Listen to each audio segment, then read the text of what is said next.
Around 24 protesting against child trafficking. Tonight, they were outside the Allen County Courthouse. The protest is one of many Save the Children rallies across the country, some of which have been accused of being connected to wide-ranging conspiracy group QAnon. Fox 55's Mallory Beard tells us why this group says it's different. You don't know what goes on behind closed doors. You know, it could seem like the perfect, cookie-cutter family, and they're not.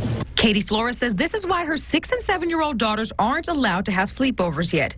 She says she just won't risk losing them. We just don't know. Unless we know the family, extremely well, we're family, that is something that I feel really strongly about. Flora organized the Save Our Children March at the Allen County Courthouse to protest child trafficking.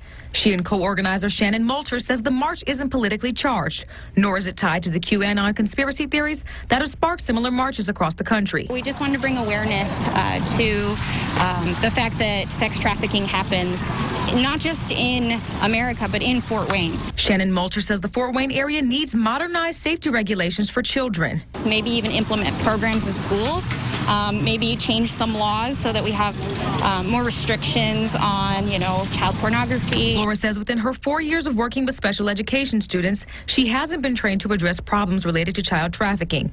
She says staff must step up to the plate. To identify the situations and to know what to look for and a number to call and how to report those issues. She says students become confused or scared to speak up if someone isn't present to help them. If it's in the family, it's not going to be recorded. I think a lot of these kids are groomed to think it's normal, and it's not. Ben Ritter joined in the march today. He says the QAnon conspiracies are distracting anti-child trafficking organizations from their focus, the children. They're complaining because they're getting swarmed with calls about QAnon stuff and stuff that has nothing to do with them, and it's making their jobs way harder. He urges people to seek factual information when it comes to sensitive matters, like children being abducted and used against their will.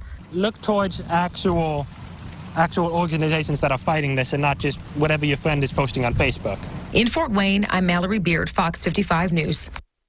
And march organizers plan to work with the Fort Wayne Police Department and the court-appointed Special Advocates Organization for plans on how to better protect children from being exposed to trafficking.